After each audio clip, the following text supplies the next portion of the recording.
Hello, friends. It is First Chapter Fridays, and today we have another book by Lois Lowry.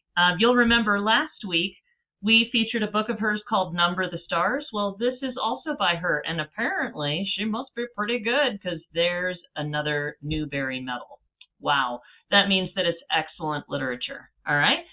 So we're going to go ahead and forge ahead and see what we see. I mean, you might think about the title, The Giver. What exactly does that mean? What might that suggest? Let's see. Chapter 1. It was almost December, and Jonas was beginning to be frightened. No, wrong word, Jonas thought. Frightened meant that deep, sickening feeling of something terrible about to happen. Frightened was the way he had felt a year ago when an unidentified aircraft had overflown the community twice. He had seen it both times. Squinting toward the sky, he had seen the sleek jet, almost a blur at its high speed, go past, and a second later heard the blast of sound that followed. Then, one more time, a moment later, from the opposite direction, the same plane. At first, he had been only fascinated. He had never seen aircraft so close, for it was against the rules for pilots to fly over the community. Occasionally, when supplies were delivered by cargo planes to the landing field across the river, the children rode their bicycles to the riverbank and watched, intrigued, the unloading and then the takeoff, directed to the west, always away from the community. But the aircraft a year ago had been different. It was not a squat, fat-bellied cargo plane, but a needle-nosed, single-pilot jet. Jonas, looking around anxiously, had seen others, adults as well as children, stop what they were doing and wait, confused, for an explanation of the frightening event. Then all of the citizens had been ordered to go into the nearest building and stay there immediately. The rasping voice through the speakers had said, "Leave your bicycles where they are." Instantly, obediently, Jonas had dropped his bike on its side on the path behind his family's dwelling. He had run indoors and stayed there alone. His parents were both at work, and his little sister Lily was at the child care center where she spent her after-school hours. Looking through the front window, he had seen no people. None of the busy afternoon crew of street cleaners, landscape workers, and food delivery people who usually populated the community at that time of day. He saw only the abandoned bikes here and there on their sides, an upturned wheel on one still revolving slowly. He had been frightened then. The sense of his own community silent had made his stomach churn. He had trembled. But it had been nothing. Within minutes, the speakers had crackled again, and the voice, reassuring now and less urgent, had explained that a pilot in training had misread his navigational instructions and had made a wrong turn. Desperately, the pilot had been trying to make his way back before his error was noticed. "Needless to say, he will be released," the voice had said, followed by silence. There was an ironic tone to that final message, as if the speaker found it amusing, and Jonas had smiled a little, though he knew what a grim statement it had been. For a contributing citizen to be released from the community was a final decision, a terrible punishment, an overwhelming statement of failure. Even the children were scolded if they used the term lightly at play, jeering at a teammate who missed a catch or stumbled in a race. Jonas had done it once, had shouted at his best friend, "That's it, Asher, you're released," when Asher's clumsy error had lost a match for his team. He had been taken aside for a brief and serious talk by the coach, had hung his head with guilt and embarrassment, and apologized to Asher after the game. Now, thinking about the feeling of fear as he pedaled home along the river path, he remembered that moment of palpable, stomach-sinking terror when the aircraft had streaked above. It was not what he was feeling now with December approaching. He searched for the right word to describe his own feeling.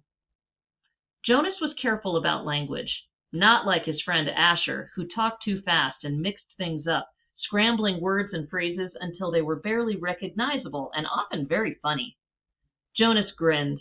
remembering the morning that Asher had dashed into the classroom late as usual, arriving breathlessly in the middle of the chanting of the morning anthem. When the class took their seats at the conclusion of the patriotic hymn, Asher remained standing to make his public apology, as was required. Just a thought here. What are you guys starting to think about this community? What are some of the things that you notice? Teachers, if you want to pause the video and discuss, you can. Otherwise, let's proceed. I apologize for inconveniencing my learning community. Asher ran through the standard apology phrase rapidly, still catching his breath. The instructor in class waited patiently for his explanation.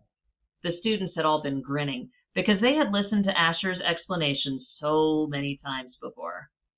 I left home at the correct time, but when I was riding along near the hatchery, the crew was separating some salmon.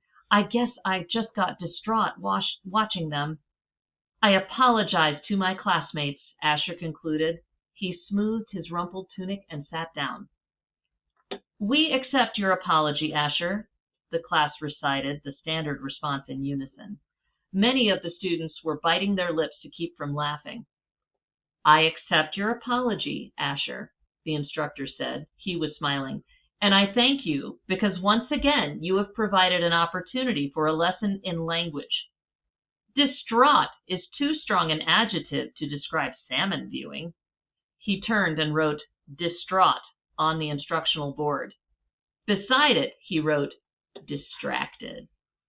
Jonas, nearing his home now, smiled at the recollection, thinking still, as he wheeled his bike into its narrow port beside the door, he realized that frightened was the wrong word to describe his feelings.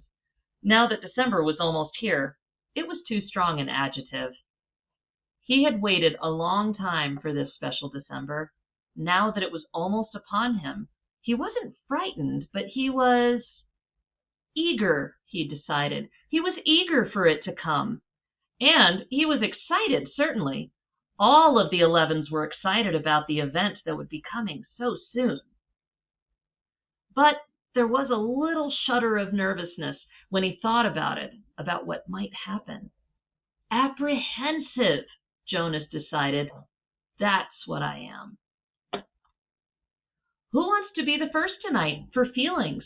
Jonas's father asked at the conclusion of their evening meal. It was one of the rituals, the evening telling of feelings. Sometimes Jonas and his sister Lily argued over turns, over who would get to go first. Their parents, of course, were part of the ritual. They, too, told their feelings each evening. But like all parents, all adults, they didn't fight and wheedle for their turn. Nor did Jonas tonight. His feelings were too complicated this evening. He wanted to share them, but he wasn't eager to begin the process of sifting through his own complicated emotions, even with the help that he knew his parents could give. You go, Lily, he said, seeing his sister, who was much younger, only a 7, wiggling with impatience in her chair. I felt very angry this afternoon, Lily announced. My child care group was at the play area, and we had a visiting group of 7s, and they didn't obey the rules at all. One of them, a male, I don't know his name, kept going right to the front of the line for the slide, even though the rest of us were all waiting. I felt so angry at him. I made my hand into a fist, like this. She held up a clenched fist, and the rest of the family smiled at her small, defiant gesture. Why do you think the visitors didn't obey the rules? Mother asked. Lily considered and shook her head. I don't know. They acted like animals? Jonas suggested. He laughed. That's right, Lily said, laughing too. Like animals. Neither child knew what the word meant exactly, but it was often used to describe someone uneducated or clumsy, someone who didn't fit in. Now again, wait a second. How come they don't know what an animal is? Okay, something to think about. Where were the visitors from? Father asked. Lily frowned, trying to remember. Our leader told us when he made the welcome speech, but I can't remember. I guess I wasn't paying attention. It was from another community.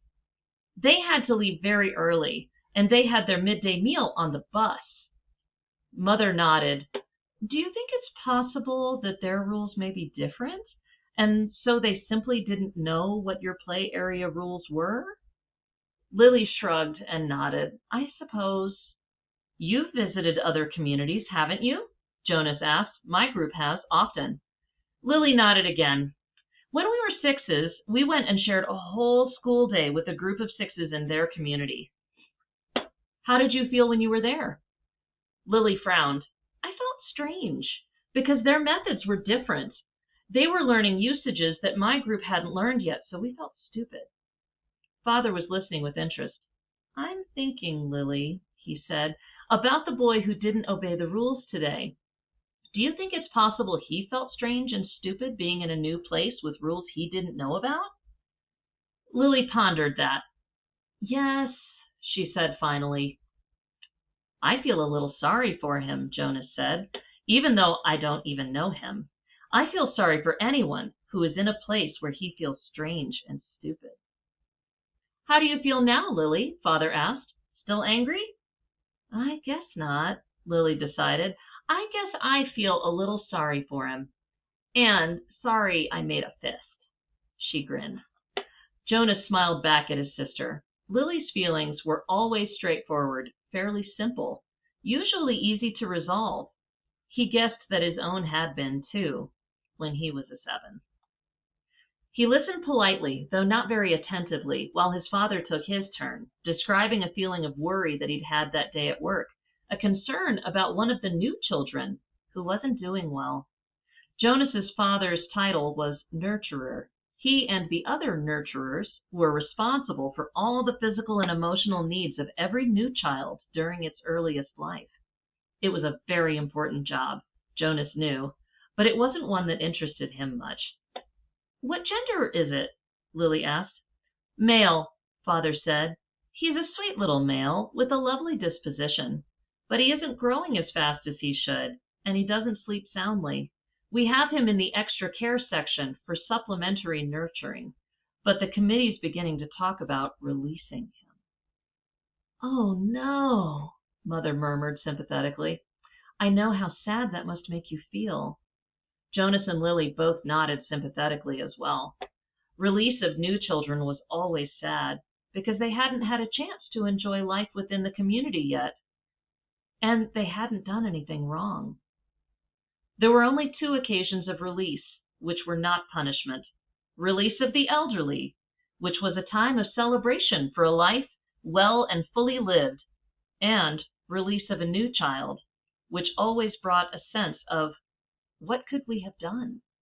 This was especially troubling for the nurturers, like Father, who felt they had failed somehow. But it happened very rarely. Again, something to think about. What is release exactly?